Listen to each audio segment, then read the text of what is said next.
It's your boy, Revolutionary Cuz. I am your favorite freedom fighter, thugging it everywhere. Don't believe me? Ask that bitch think about me. You dig? Alright, shout out to Bag Fuel for an awesome 38 Spesh interview again. I guess it's the second one. And my apologies. I know I'm new to all this 38 Spesh beef shit. But I just want to give my little 3 cents. Now, brother really got a point there. I mean, like, Jadakiss is too high in a position to be offended by anybody that's even in the category of upcoming or not in that legendary category. Now, like homie was saying, he came in the game a CEO. He didn't come in the game an artist. Like he said, he's selling niggas like the white folks, like the Jews be doing. My niggas is like, for niggas to act like he ain't doing big things, I mean, like, cross it off your motherfucking list. And I mean, like, it seemed like homie been through some shit. Moms got killed.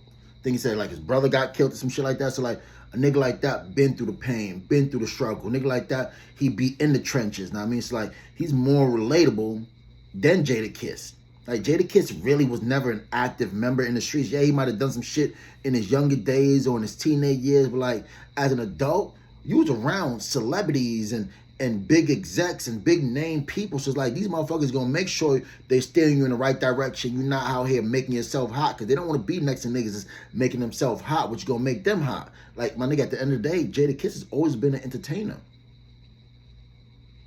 He wasn't never in the streets for no 20, 30 years, know what I mean? And finally broke through struggle and became successful. Like, that's not his story. That's not his story. And I think Jim Jones, he just being the loyal New York nigga that he is, and really he shouldn't even step up for Jadakiss. Because when the shit went down with him getting all the backlash by him saying that he's better than Nas, niggas ain't step up to his defense. Niggas be like, yeah, Jim is more active with the young niggas. He's more relevant with the gang culture, with the fashion. I mean, so he's more relatable to the young niggas. Nobody stepped up for Jim. It was crickets. So I understand where Jim's coming from and why he want to step in the battle. But like, Kiss, we could tell you want no smoke. And when a bitch nigga with money start feeling some kind of way, he always want to talk about how financially better off he is than the next nigga. And I hate that shit. At the Locks, Jadakiss has always been my least favorite. Sheik Luch has always been my nigga. That Walk With Me After Taxes shit, that shit spoke to a nigga. That Styles P, a gangster and a gentleman, spoke to a nigga. Not discrediting Jadakiss and what he's done for the culture and what he's done for the game and how successful he's become. But I just feel like coming at 38 Spesh, I mean, like that was a bad business move. Somebody in your corner's been like, yo, cuz, leave this one alone. And I guess the situation was, you know, artists send verses to people all the time, and they both send the artist to somebody who put them on the track, and homie verse was better. And I went and I listened to that Aroma song. Shout out to Cool and Dre, big Cool and Dre fan. Shout out to everybody out there in Broward and Dade. I mean, home team, you know what I mean? I see everybody. But like, y'all too big in the industry, too big as celebrities, too big as public figures where kids now, you know, look up to these people. So it's like, y'all should not be rapping about drug dealing and pimping hoes and busting guns. Like, rap about living a luxury lifestyle. You made out the hood. You ain't living those fictional stories anymore. So it's like, I got an issue with people that's still glorifying this ignorant shit that ain't never lived a life, while motherfuckers is really trying to get out the game and get out the struggle and do something different so they don't end up with a life sentence. And these motherfuckers still promoting this message to the kids and making them feel some kind of way, getting them in the groove, want to go put in some work or go hit the block and slang some shit out, get them a life sentence. Like, we got to break this broken cycle, my nigga.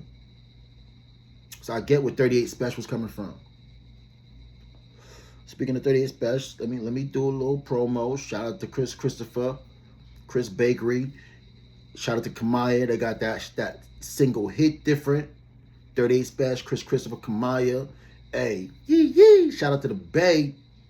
I mean, that shit slapping. So like, I feel where 38 Spesh is coming from, know what I mean? Like, everybody knocking him because he's from upstate, yada, yada, yada, yada, yada, yada. Like, yo, them upstate niggas really put in work, my nigga. Like, yeah, these city niggas get it twisted because they're so used to being in a hood with 40, 50 of their niggas. They ain't never been out of town. Y'all niggas been watching too much Belly. Go out of town, places like Baltimore, St. Louis, Chicago, Detroit. He'll get your melon busted, nigga. So keep that shit in your projects when there's like 200 niggas that ain't going nowhere. And shout out to them project niggas. I ain't no disrespect to them projects niggas, know what I mean? But like, niggas always want to talk tough in their own hood. Or on the 34th floor with 38 screening of security, nigga. You a tough guy. You a tough guy. But yeah, so I wanted to drop my little 3 cents on that. I felt some kind of way, and you know, watching interview, I got a new line of respect for 38 Spesh. Really, I never really listened to his music until just yesterday. And he got a song with the homie.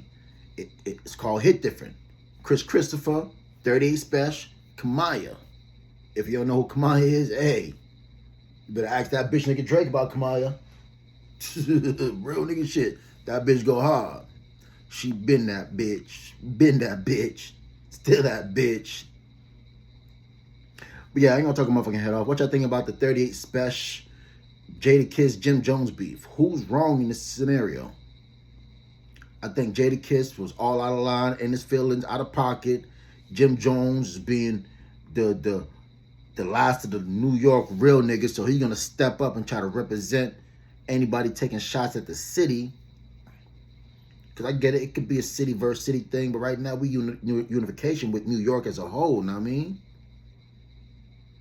And I don't like that get Benny nigga neither. Or the other nigga, the nigga look like he had a shark. The shark looking nigga. My bad. I should have made fun of this table. But yeah, I ain't gonna talk a motherfucking head off. If you're new to the channel, don't forget to subscribe, like, share, comment. Follow me on Instagram, TheRevolutionaryCuzShow. Download Chronic TV everywhere you download apps. Shout out to my folks at Chronic Palooza. You know what it is. Until next time, some more for your boy Triples.